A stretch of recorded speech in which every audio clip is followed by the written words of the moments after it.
from London and good evening in other places and welcome. I think today we'll do another topic, and I think we are enjoying this and as much as all of you all are enjoying. And today we'll take on a slightly different and a slightly more challenging subject. So let me just start sharing the screen. So what are we going to talk about?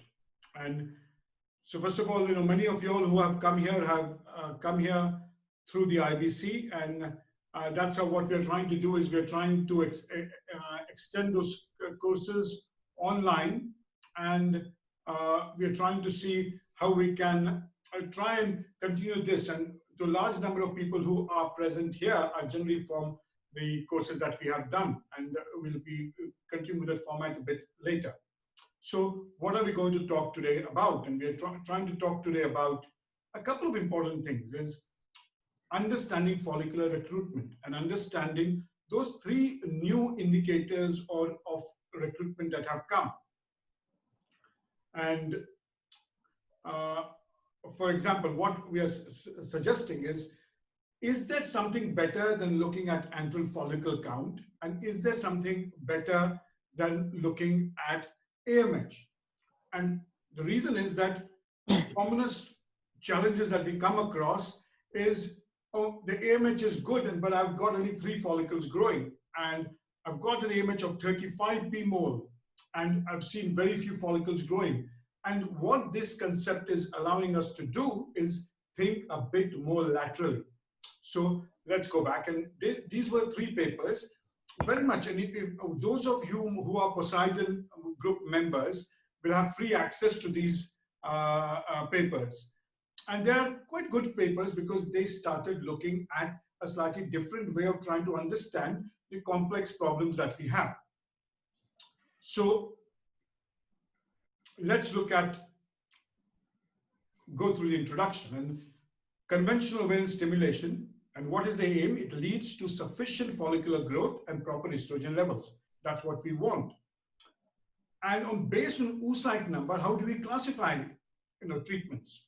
As poor responders, suboptimal responders, normal responders, or hyper responders. But one thing that doesn't fit on everywhere is something known as hypo responders. And hypo responders tend to be those in which you see unexpected ovarian resistance to ovarian stimulation. So that happens even after giving standard FSH doses, age and BMI related.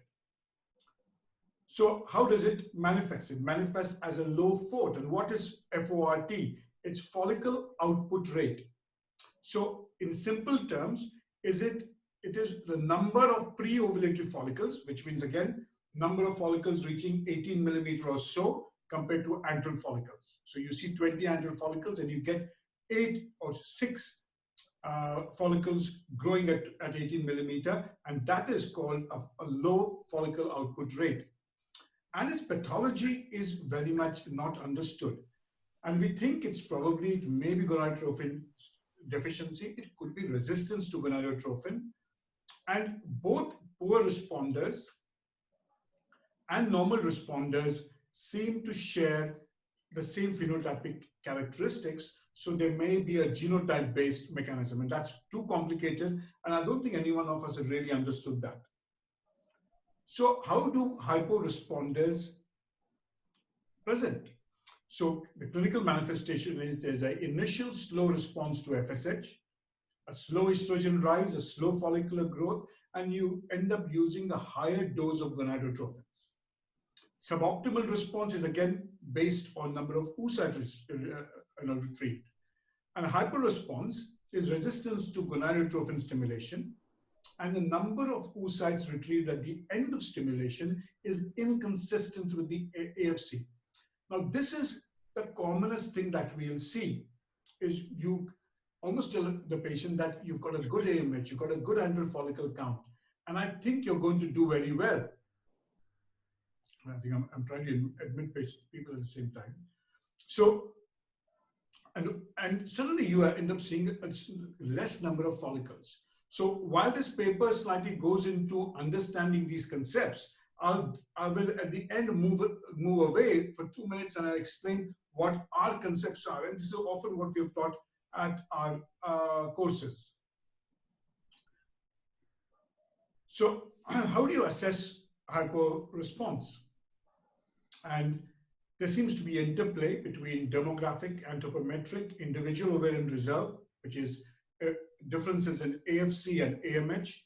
And these are, remember, are very static and do not reflect the dynamic nature of follicular growth. And this is what, when you come to the courses, what have we said? We've gone contrary to almost all the teachings, and we've always said, AMH tells you a story. Antral follicle tells you a story. But stimulation goes beyond it, and understanding stimulation has to accept that both these factors have significant limitations. And that is something which in the course we have gone on and on again of saying, just don't think that I have to make all my protocols based on antral follicle count, AMH, FSH, and age. And those will always continue being significant limitations. So when you look at the follicle output rate, and this was by Genro in 2011, and that's a ratio of pre-ovulatory follicles and existing pool of small follicles. So what does a low FORT indicate? It indicates discrepancy in women who have an adequate ovarian reserve. So if you see here, this is a woman who has got 7 follicles and then recruits about 5, and that's an adequate response. While on the other hand, you see a woman who has 15 odd follicles and recruits only 5 or 6, and that's less response. And you could call it hypersensitivity to FSH, or rather I'll put it in a different way and say, in many cases, you've not broken the FSH threshold. Then comes another factor called OSI, and this is oocyte sensitivity index. And there is some importance to this. So how do you calculate it? You calculate total dose of FSH divided by number of oocytes. So in fact, have a look at many of the online databases on IVF, and they'll say, what is the total number of FSH given? And often you'll ask, why do you ever put that data in? In fact, all our databases have that. And what it signifies is a high OSI signifies that there is ovarian resistance to ovarian stimulation. But in all these studies, it did not indicate which gonadotrophin would be useful. Now, one of the drawbacks of using FORT is that it doesn't actually tell you how many eggs you get. So there is a drawback. It will tell you how many follicles are generated. So then they come up with another concept, and they call it the FOI, which is follicle to oocyte index. And that's a ratio of oocytes collected to the number of antral follicles. And I think that is a far more important way of looking at it, because you can start understanding that between having good sized follicles and follicles which are more than 18 millimeter, your aim is to get maximum number of mature oocytes. Now, for that, multiple things start working, just not getting follicles. Then traditional ovarian markers are limited in predicting ovarian response, and the FOI is more dynamic in explaining follicular growth, and it tells us how that relationship works with exogenous FSH. So let's have a look at this example. So if you look at the 4 different examples, case 2 and 3 show a suboptimal response. Okay, but if you have a look at case 3, you had 7 oocytes collected of an AFC more than 15, which means something has gone wrong. We have not been able to give the best possible outcome for this patient. And that is an FOI less than 50%.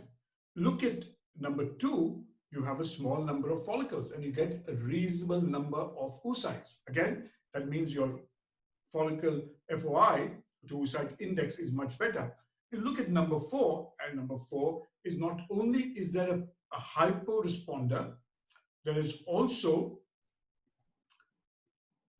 a poor response. So that's somehow how you need to have a think about. So how is it useful now? And it's useful because you use it in combination. So next time uh, get your pen and paper and have a look at your stimulation, and then look at follicle oocyte index and combine it with FOD. And that's very important. And those of you who will sit with me and Amit will see that we'll always put the number of antral follicles at the start of stimulation. It's no use putting it 2 months in it earlier or 3 months earlier. Put it at the start of stimulation. And I'll show you something else which we have taught in the courses, which is very important for you all to be able to change the way you stimulate. And then try and see how many follicles you've got at the end and what sizes. And then draw a line. And when you draw a line, you'll then be able to see which of these patients has responded well and which follicles have grown. Also, where does it help us? It helps us about FSH interventions. And some of them is we've just given a lower dose of FSH, or in fact, sometimes we've given a higher dose of FSH. And you can also start looking at predicting success. And so if you look at it, there is now good data coming in, which will tell you how many oocytes at what age would you need to be able to get one euploid embryo. So in fact, that is probably one of the most important things that we see in implantation. But also a low follicle to oocyte index tells us that only a fraction of available follicles are being exploited. So what do you look at? You look at dose, you look at the trigger. And again, I'll use Amit's words and said HCG is not the best trigger. And think of changing it. And when you start looking at all these factors, including age, you'll have somebody who's 41 years old with a good AMH, and where you'll see 30 odd follicles growing, but only 7 or 8 oocytes. And again, what does that tell us? That tells us granular cell activity is lower. So what is the pathogenesis of hyporesponse? And that's not fully understood. And when you don't understand something, you make it more complicated. So you say it's a genotype-based mechanism. They've found a carrier with higher FSH resistance to FSH stimulation. Again, there are environmental factors, and I don't think we understand it very well. And we know that benzene associated with lower egg counts, and PBC in follicular fluid, again, through plastics, has been seen in follicular count. And then you come across of something like oxidative stress, and that's a new thing that has come in. So what we know is that our oxidative stress does have an impact on follicular genesis and spermatogenesis. So, and how do you find out? It's very difficult to, very frankly. And how do you measure it? You measure it mainly by free radicals, such as reactive oxygen species. And we know that they end up affecting the sperm quality and oocyte quality. Again, there's very little evidence to show that if you give antioxidants, you may lower the oxidative stress. Now, it makes scientific sense. So what is ROS? And ROS is a byproduct of metabolism. So as cells get damaged, they release more ROS. So can you heal the cells? And sadly, we have to go towards antioxidants, and which basically means that we don't know. I'm admitting some people at the same time, I think it's so how do you manage it? One is you start looking at increasing FSH. So where do you see the stagnation most commonly? And you see the stagnation most commonly in the long protocol. Again, you look at hypersensitivity in the previous cycle. So you see a poor response in the previous cycle. Also, there's little data, again, don't hold me to this, that how do you mitigate FSH receptor polymorphism by increasing FSH? But again, that is a theory. So people have thought, why don't we just start everybody on 225 or 300 for all good prognosis patients? And again, based on small evidence, look at the risks, look at the costs. And again, every time you increase the dose of FSH, and again, that's where the evidence is, that once you cross the dose of 150 of FSH, you'll see a dramatic increase in progesterone levels. And also, I think we're coming back to the idea of that LH will be more effective than FSH. So what do we end up using? Recombinant LH, a waste again often. think about HMG, and I will keep, talking about using HMG more than using FSH. So, let's look at from the factors. There's no conclusive factors that influences ovarian resistance. At present, the theory is genotype and receptors. So if we don't know much about either receptors or genotype, I can give a lecture of about 1 hour on receptors, and those of us who went to this estrogen meeting, it was a very good lecture, but it's difficult to understand because the science is very difficult. So until we know that, let's start using things that we know. So looking at FOD and FOI, and looking at the actual number of follicles that come up. And I keep saying, if you don't have adequate eggs, you're going to give a lower pregnancy rate. So how to most optimally manage these patients? And there are limited number of interventions. So before I stop, I'm going to show you something from my iPad, and then we can start the discussion. So one is, we'll always say, understand the ovary. And that's what we say in the courses. The ovary tells you a story, and understand that story. Understand what the AMH tells you. The AMH is not a marker of ovarian reserve. So it doesn't tell us about how fertile the woman is. It is an inhibitory agent. So let's think like a scientist. So I normally call AMH those strings that hold a balloon down. Higher the AMH, follicles are under higher resistance.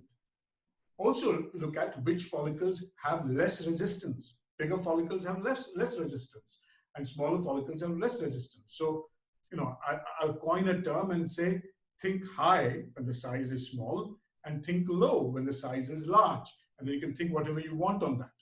So I'll just share my iPad, and I'll show you how Amit and me try and think around these things. So give me just 2 minutes. So this is the great part of having an iPad. If it works, it's good.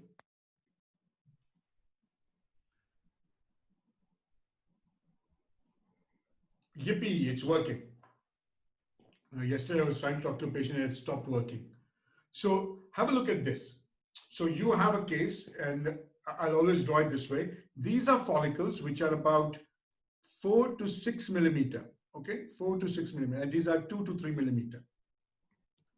So have a think again, which follicles will respond first? It's logic for these. So I put this, I jokingly call this a goody triangle, but it's not entirely true. So which follicles respond first? These follicles. These follicles do not respond. And can you make them respond? No. Now, how can you mess this up? And maybe mess this up by putting somebody on a dose of 300. And what happens then? You see 1 or 2 follicles growing and the rest don't. Now, let's go to another. Now, this is a case where there's a good response, and there are a good number of antral follicles. So if you put somebody like this patient on a low dose, you're going to recruit 1 follicle. Now, here if you decide and say, no, let me increase the dose because I want to recruit follicles. So it's not about ovarian sensitivity. It is it's equally to do with FSH threshold. So here you need to break the FSH threshold of these follicles, not of that follicle alone. So think again, and what dose will you use? See, if somebody tells you I'm going to give you a protocol that works best, that's nonsense. There's no such protocol that fits all. So think just laterally. So in this case, again, you see only 3 follicles, poor responder. What will make this work? A low dose. And in fact, I can tell you that this patient will respond well on clomiphene itself rather than giving a high dose. So this is just an explanation about how you can draw. And remember, we are doctors, and doctors, we are not engineers. We don't have an analytical brain. We don't do very well with numbers, but we do very well with figures, and we do very well with what we see. That's how our training is. So, have a think about it and try and see how it works. So that's it in short. So we'll take any questions. I think Amit has been answering questions. No, I've just been talking and giving some views about how to simplify things. That, you know, it's amazing to hear words like fort and FOI and all that, but you know, it's a good way to scientifically explain things, but actually it is not rocket science, is it? It is something which we all have been doing in our clinical practice on a Yes. daily basis. Do you agree, Sachin? Yeah, I think this unexpected hypo responder is something which is to be kept in mind, and I think Yeah. uh, one input is we need to counsel our client about it. There are no definite predictors of this, but it is better that we play very guarded. That well, I'm depending upon these criteria, I have taken a call that this would be your optimal dose. Then down 5 days, let me evaluate you. At the end of 5 days, when she comes and evaluate and then put forth your view, that whether she has responded optimally, she's not responded. So start preparing the mindset, because otherwise the patients may misunderstand. Well, doctor, you always told me everything is good, good, good, good, good, and now you're telling just 3 eggs obtained. So it's better to be very guarded when it goes with counseling, and it's better to also counsel what are the reasons of these hyporesponse. So one reason, as which is a vague reason of the polymorphism part of it, let's keep it aside. Obviously, the pollution and environmental toxins, the role of ROS, that has to be told. And most important, we have to go back to physiology. See, the follicle does not have a blood supply. There is no blood vessel going to the follicle. The blood supplies to the ovary, and all the nutrients diffuse through the gap junctions of the granulosa cells and reach the oocyte. So we really don't know the diffusion capacity of some person, individual person, of that particular drug, and what must. So what is really happening at a molecular level, we really are not aware about. None of our markers of ovarian reserve are telling us any story on that side. So I think we need to tell them very practically the physiology part of it. And this is like, when we learned IVF, it was put as IVF is an investigation and treatment both together, because there are many more things which an IVF focuses or gives us an additional information about the patient. The patient could have taken multiple cycles, has not been successful for a long time, and then you start doing an IVF and with so-called optimal dose of yours and land up having 2 or 3 eggs. And now well, this is the main reason why she's not responded for such a long time. So I think all these factors have to be included in the counseling right in the beginning, and that would be very helpful. Yeah, no, I agree completely. That you need to, as much as we are treating ovaries and patients, we are also treating their minds. Yeah, And I think absolutely. it's incredibly important that I've found in the last sort of 20 odd years, and I'm sure most of you do as well, that it is also how you communicate, how you put things across to patients. And you know, patients are not stupid. They are clever, intelligent people. They also do their own search. And I personally believe that whether they come from different economical or educational strata, that doesn't mean that they can't understand. You may have to go down to their level to make it clear to them. So I totally agree with Sachin that, you know, we shouldn't think that they don't understand. They do actually. I think Dipal has a question is about M2. The problem is, I think Amit has answered that, is you only know if it's a metaphase 2 provided you strip them, which means that you're planning to do ICSI and you're not planning to do IVF. So, in your if you're doing ICSI 100%, and some centers do 100% ICSI, then there are a number of M2 cell or oocytes makes a difference. But if you're not, then it's a number of oocytes which you get. So I think at present, all our understanding is how many eggs have you got, and in ICSI, yes, Okay. it's how many M2s have you got. But again, the discussion comes up to what will give you a better metaphase 2. And that's Yes. a completely different question, because Yeah. it is less to do with stimulation there, and it's more to do with Trigger. how do you start the process of metaphase. And a part, I'm not saying it's throughout, a part of it is that it is LH and FSH based. And what we don't know is how much should be the rise of LH and how much should be the rise of FSH after the trigger to Mm-hmm. elicit the best possible response. And at Yes. present, we don't have a dose-finding study for that, which means the triggering by GNRH analog gives you a rise of FSH and LH. And that, in fact, we just don't have an idea of what is the ideal dose of GRH analog. So I tend to give a very high dose, as Amit also does. That's because it's a single dose. And there's some women who do better with repeated analog doses, because how long does a pituitary keep firing? And we think the pituitary is firing for at least 7 more days. In the past, they thought the pituitary would fire only for 2 or 3 times, and then it would start downregulating, but it doesn't seem so. It seems for 7 days, you can keep pushing the pituitary to keep releasing FSH-LH. So that's how you can use it for luteal phase support. So I think that's when the metaphase 2 question comes up. Okay. Anil, did you want to answer the question from Dr. Riddhi Doshi about how should one routinely review a poor responder patient's failed cycle? Yeah. So I'll let you put it this way: is you first decide when it's a poor response. So you decide if it's a hypo responder or it is a poor responder. And what is a poor responder? A poor responder has got a low AMH, low antral follicle count, and has a persistent low number of oocytes. And I think it's how do you approach it? And how do I approach it is, I tend to say, I have a very different way of looking. I look at the age. If a woman is young and her ovary size is normal, that woman's follicle count will vary. So what you have to answer is this woman recruiting follicles always at the initial follicular phase, just before periods, or is she recruiting follicles continuously, which means that some women recruit follicles better at day 21, 22. I think, no, I don't want a t-shirt. You're going to mute people. Please mute someone. Already got a t-shirt. Thank you. Let me see who's it. Yeah. It's okay. We'll go ahead. Carry on.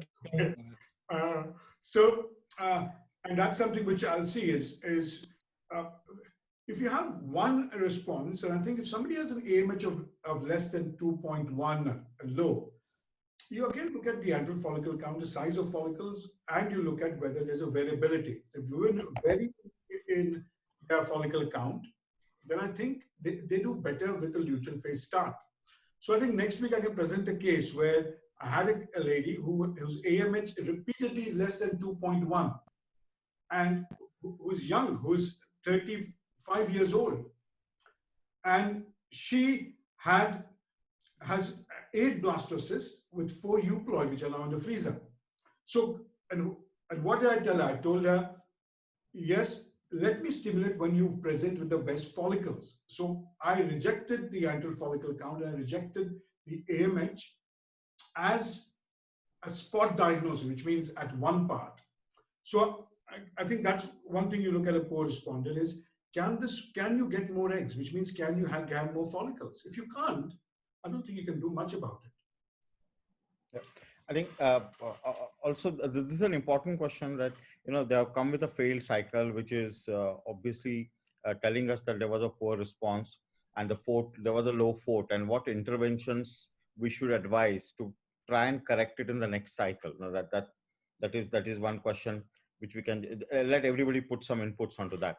Obviously, one thing would be taking a good pre-treatment with antioxidants, because if ROS is responsible, we are not anyway testing for it. So good antioxidant therapy would be there.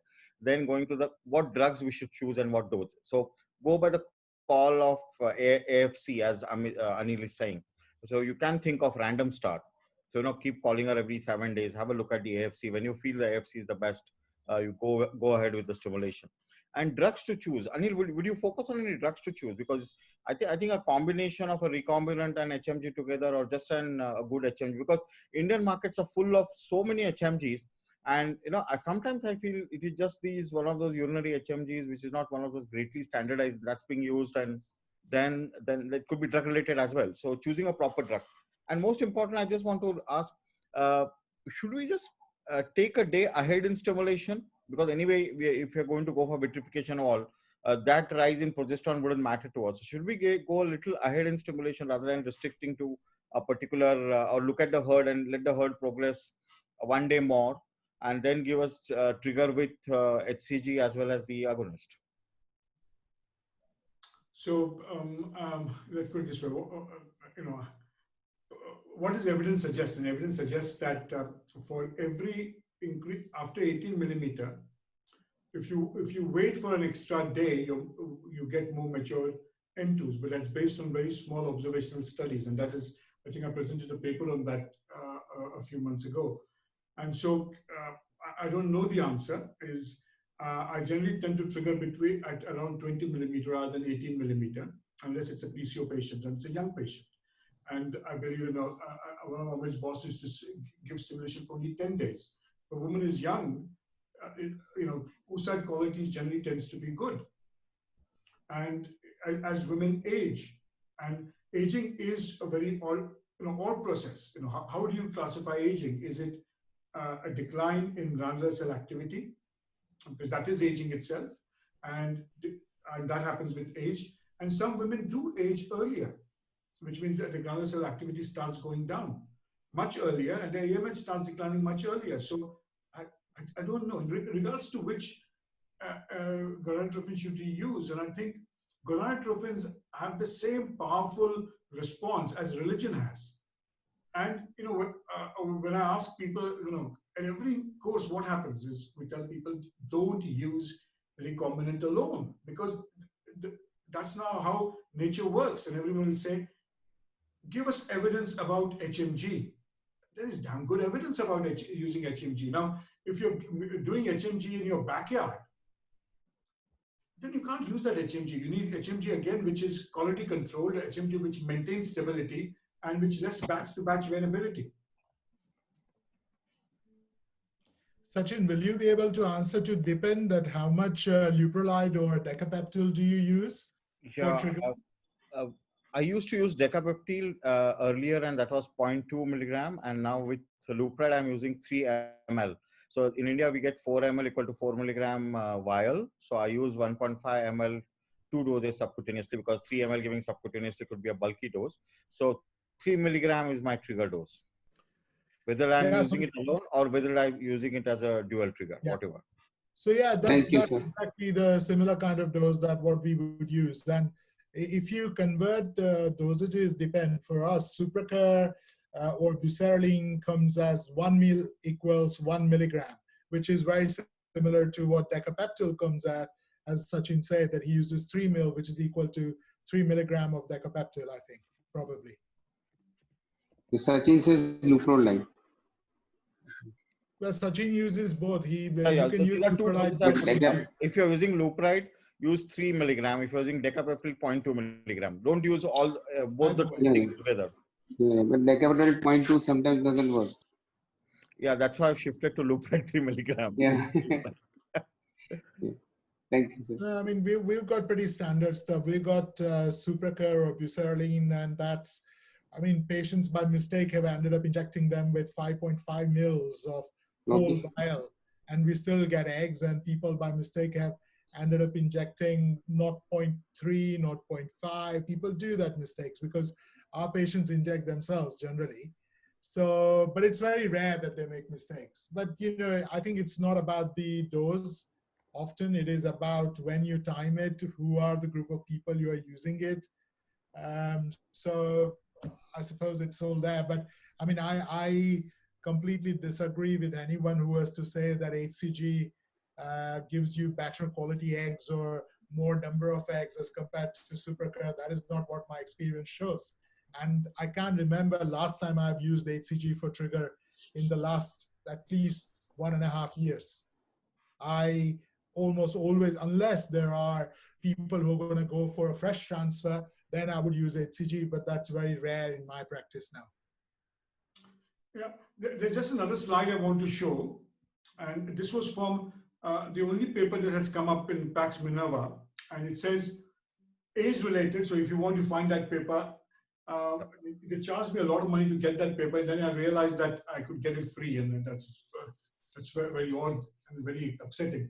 So what we did is, what are the number of blastoses needed for one euploid embryo with a 90% probability? At the age of 35, you require 4. And And as you see, by the age of 45, you require 29 blastocysts to be able to get one euploid embryo. So if you have a look at it, there is another part of quality where you say, I want to know quality. Metaphase 2 is one quality.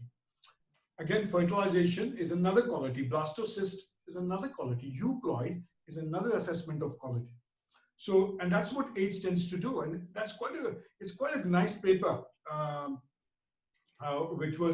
it's very difficult to get. It's an Italian paper, but it's very difficult to get. But that's very interesting, Anil, isn't it? Because when clinics start quoting the success rates to patient, and when they start talking about saying, well, at 35, we've got 70% chance and 60% chance and league tables and all that, do you not agree that that is all rubbish and that is actually not accurate? That if you genuinely start thinking about it, that if 4 blastocysts are needed to convert to 1 euploid embryo at 35, how do you expect a 70% pregnancy rate or 60% pregnancy rate? Even in UK, there are clinics who claim that. But at the age of 35 with 1 go, I don't get it. Do you? No, I don't get it too, because it just doesn't match up to the science. I think we need to start becoming more honest and tell our patients, as Sachin said, that they need to have realistic expectations rather than telling them porkies and saying that this is the chance for people to get pregnant. I mean, I understand that once you get a euploid embryo at the age of 35, if you were to then start quoting and saying that you have got maybe a 40%, 45%, even up to 50% chance of implantation, I completely agree with that probably, but you can't just transfer it. It's a luck of draw, right? Yeah, I agree. And I think somebody wants to, Sachin wants to do polymorphism talk. And I think it's, there's some talks where I just don't understand anything. And it's one of those talks where I tried attending a talk and I found it difficult. But what can you do about it? Nothing. So you can only increase the dose of FSH, and that's the only treatment which I've told you. So if in the first cycle you have 10 follicles and only 3 recruit, and then you go to a meeting and somebody says there's FSH polyforms, what do you do? I'll say the simple thing to do is increase the dose. What do you say, Sachin? Yeah, that's true. But I thought it will be at one go. We'll just go through all the papers and just give the messages as the evidence exists today. Okay, any question, anything else you all wanted to ask? There was a question to say, what is the logic behind embryo pooling for poor responders when actually even 1 euploid embryo is capable of giving a pregnancy? Suppose we get 2 good embryos in 1 cycle, then any harm in proceeding for a fresh transfer? Well, you can, I suppose. But, you know, I think it's actually all comes down to number game. That is what I think. That the higher the number of embryos or euploid embryos you've got available, the higher is the chance of conception. If it's not this cycle, it's next cycle, provided there are no other seriously limiting factors in uterine factors, etc. And often people want more than 1 children. So I don't know. I mean, that's a discussion one needs to have with the patient. It's not for everyone. Agree, Anil? Yeah, but I've got a slide about embryo pooling and egg pooling. I feel the only role of embryo pooling and egg pooling is for PGTA. Because what that does is allows you to collect embryos and lower the cost factor. That's all. So if you are doing embryo pooling so that you can get 4 embryos and then going to go put them back 1 by 1, you can just decide to do it cycle after cycle, and you'll give you the same success rate. Yeah, but I also, Anil, and in addition to that, I would also say that if somebody is 39 and gives you a decent enough response in a cycle where you have managed to freeze a couple of embryos, and they want to have a wider family. I mean, there are quite a lot of my patients want to do that. And in those group of people, you could say, well, you could have a baby now. You probably will end up with a live birth, but that's going to knock out another 18 months before you're going to be able to try again, and you will be 41. So and people do want to kind of, just like we are talking about preservation, it is a form of fertility preservation if you Yes. think of that.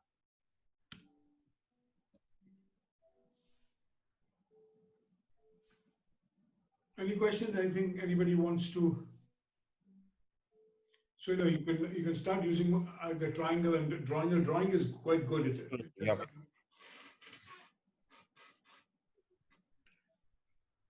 So when we report AFC, is it worth reporting that the number of follicles we are seeing around 7, 8, 9 millimeters, and the follicles which are seeing between 3 to 6 millimeters separately, purposefully, so to explain the clients? So what do I tell my patients is, I'll tell my patients, see, you've got 4, 5 or 6 good sized follicles and you've got many small follicles. So I would expect that we'll see about 6 or 8 follicles growing. Now, and some follicles may be slower. So you're not giving an idea of saying you got 14 follicles and it's going to be all rosy. No, it may not. If it happens, perfect, because a lot of it we don't know. We don't know how a woman who has got a discrepancy in follicles initially will recruit all follicles. And I think that's where FSH receptor comes into play. And we don't know which women differ. So I think we should give a realistic, and I will always draw the follicles before I start. I always keep account because it lets me think about it. And at the end of it, I can then tell a patient who's not got pregnant that, see, we started with so many follicles and we got so many pre-ovulatory follicles, so many M2s. So it's how do you split up that explanation? How do you tell patients why you've not got many eggs? And I think it can only be put in a very analytical way. So I was just going to write, but I might just as well answer since you finished that, Dr. I don't know about the fertility ART calculator, Anil. I don't use it, but do you use it, Sachin? Or? No, I don't use it. I think there is a Scottish one, which is good. There is one in the UK, which is from the Leicester Hospital, which tells you number, AMH, FSH, and number of cycles which you had in age, and gives you on their database. There is one which is done by the Poseidon team, and the Poseidon team will tell you how many eggs you need to get one euploid embryo at what age. But you have to remember, all these are statistics, and if you become part of the statistics, it doesn't have much meaning. So if you fall pregnant, it doesn't matter. But yeah. I think if you believe that euploidy is the cause of is the best chance of getting a pregnancy, then you have to look at number of oocytes, and its age is the most important factor. Now, I think somebody's asked dual stimulation. I think. 1 minute. There's some question on majority of the cycles being frozen transfers, and what is the thought behind it in your practice? So that's a question to Amit. Yeah. No, I was just going to answer on the message, but I can answer that way. I think there are multiple reasons for that. Initially, when we decided to move to frozen cycle in our NHS practice, it was often based on the fact that in the good responder PCO group of patients, we were getting very poor outcomes, and we couldn't figure it out. That is it our labs that is not working well? What is the reason behind? And as soon as we moved to frozen cycle, we started to think that and which is what we do now, that almost 70% of our cycles, even on NHS, are now frozen cycle, and pregnancy rates jump by a good 8 to 10% live birth rates. Now, if you look into the whole concept of elective freezing of embryos, I think for me, it allows me multiple things. It allows me, number one, to have the flexibility that if I am not available or if my patients cannot do a transfer, I know that vitrifying embryos and thereafter doing frozen transfers is a safe alternative. So safety always comes first. So if that was an unsafe option, I would never go down that route. So that's I'm pretty reassured about it. And I think it depends on your individual laboratories, that if you're not very confident with your freezings and stuff, then you should not go down the route of freezing or freezing all or freezing majority of your cycle. Number two, it allows me to, in the right group of people, consider whether going down the route of PGTA is available for those group of patients or not. And quite a lot of my patients are kind of between 37 to 40 age group of people, people who have had lots of failed cycles with other clinics in London. So I tend to, and I think Anil does the same, we tend to get a lot of rebound patients from big fertility clinics who haven't worked out there. So that again is the other reason why we moved to it. Number three, it allows me to plan things much, much better, that I've got a clear plan on which day, what egg collections will happen, how much workload I can take on, because I've got multiple roles to play in life. And yes, as much as I love doing what I do work-wise, but I also have a life to live. So I prefer that without doing any disadvantage to patients, if I can actually maintain or improve my pregnancy rates, then why not freeze the embryos? I'm also conscious of the fact that there is literature and data available which shows that when you go down the route of frozen embryo replacements, babies are bigger, larger, preeclampsia rates are higher. But then, you can think of fresh transfers where the fetal weights are lower, IUGR rates are higher, and other pregnancy complications are high too. So I don't think that I'm too worried about doing a frozen embryo replacement cycle from risk versus benefit point of view. ART, as it is, increases your risk and risk to your babies, and that's you can't change that. Probably underlying fertility problems that patients have. So that's my logic of moving to majority of our cases being frozen. Anil, do you have anything to add or comment? I think it's the only thing which I would add in frozen is that we have some evidence to suggest what should be the progesterone levels in a frozen cycle. I'll say some evidence, it's not conclusive. And I think if you have some evidence which can be helpful to patients, I think we should try it.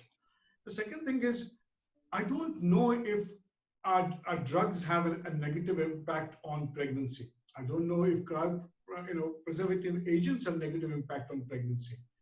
I don't know, and many of these will be answered in the next 20 or 30 years.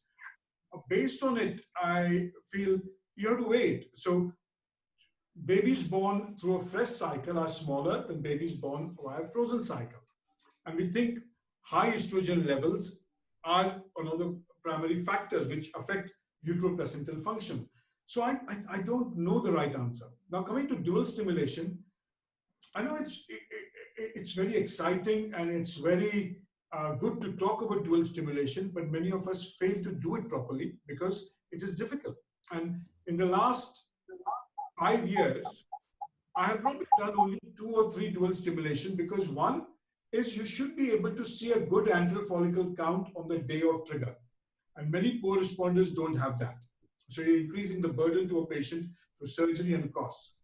And I then start worrying whether by giving another treatment with slow follicle count, why not allow her to rest and try it again after a month or so? So though it seems very exciting, I think it's for the small proportion of patients who on the day of egg collection or the day of trigger have many small antral follicles. And yes, that's where the dual stimulation works much better.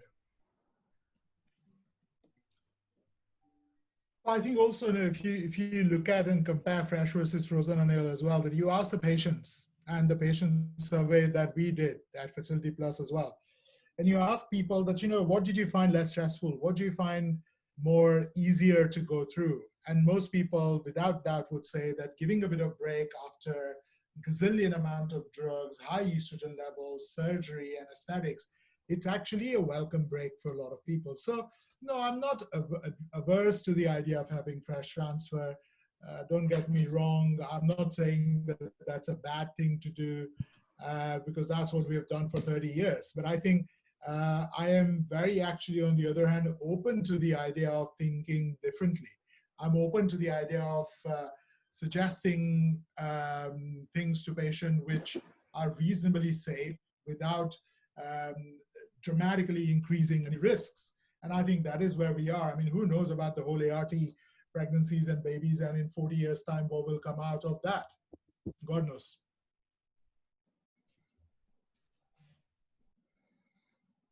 Yeah, what Anu ma'am is saying, that prolonged exposure to estrogen probably generates a better oocyte harvest. Yeah, I think it could be maintaining a better estrogenic microenvironment there. God knows. It could be true. One of the things which I always believe from pre-treatment, so if you scan women repeatedly, you will understand their ovaries much better. So the question whether DHEA works or not has never been tested by scanning women to see if the antral follicle count changes. Some women will have variable antral follicle counts and they will do better, whether you pre-treat or you don't pre-treat, whether you synchronize or you don't synchronize. Its question is to understand how the follicles work. And I believe that pre-treatment generally tends to work much better when you're programming a cycle. And program is different from synchronization. So I, given a choice, I will leave it to, I will have a look at the ovary. And if I feel that if some follicles need synchronization, I may give them Proganova, but otherwise, I don't think it makes a huge difference. And it hasn't made a huge difference to our results. And that what Anu has picked up again, that for FET, the fear is oncological risk long term. And again, that's only a one sort of limited data coming from Denmark. And I'm not quite sure whether that is, it all depends on how people try to justify their practices. And some people would, I'm not yet convinced that the oncological risks are dramatically higher. Time will tell us though. Don't know at the moment. You don't just change your clinical practice based on one publication. Do you agree, Anil? Because a lot of publications tell you something very exciting stuff, but we really have to critically evaluate it. No, I agree. I mean, I believe that, less estrogen stimulations you use, milder stimulations you give, as Sachin said, use agonist triggers. And, if your freezing programs are good for the time being, it doesn't seem like that's a major risk factor. None of the societies have said that if the oncological risk is that high, then why are we allowing freezing at all? That hasn't yet been questioned.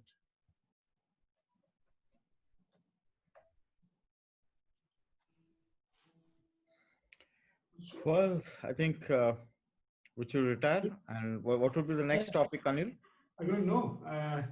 I've got a couple of talks which I don't know, but do you have any topics?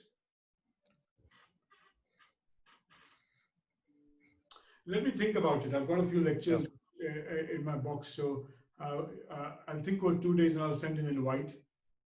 Or somebody asked about how do you plan a natural cycle? We can take a lead from there and do an endometrial preparation for FETs. Yeah. Why not? You want to give it a go? Yeah, let's do endometrial preparation for FETs, and that would be a good go at it, because then we can discuss the natural cycle, modified natural, and the programmed cycles. Okay. So, okay. Do you want to do that, Sachin? Yeah, I don't mind. Okay. Or do you want me to do it? I think Amit, you do it. That's better. Amit, you do it, because you are mastering the natural cycle, and I'm more into program cycles. It's better you do it. So I do very few natural. I do mainly modified natural. Yeah, but we can do that. We can discuss that out. Definitely do that. Yeah. Let's do a frozen embryo replacement cycle and endometrial preparation. That would be great. And Anil, I think you can definitely add the progesterone levels and everything there. So that would make it very. So if we can give a framework of an ideal management of a FET, that would be great. Sachin, I'm not that clever. I can't tell you what is ideal. I can tell you the range of ideal. Yeah. Whatever. So, it's very, I know a lot of people want specific values. Mm-hmm. And, literature doesn't give that. Literature doesn't give. Debang, I will present that case. I've got 2 beautiful cases of AMH less than 2.1 who have got more than 8 or 9 blastocysts. So, and it is what we often teach in the course is think laterally, get those signals. And what is the beauty of reproductive medicine? The beauty of reproductive medicine is that you can sit down and dream. and dream about how you can get the best possible outcome for this woman or couple, and think what we want to do is get the process of thinking. If somebody asks me, give me a right protocol, I'll say, I don't know one. I really don't know one. Unless somebody tells me, tell me the right prayer that will get me a lottery ticket, I'll take it, man. I'll take it. So Good. anyway, thank you very much. Thank you. Bye bye. Thank you. Bye, Sachin. Bye, Anil. Bye-bye. Take See you care. later. Bye.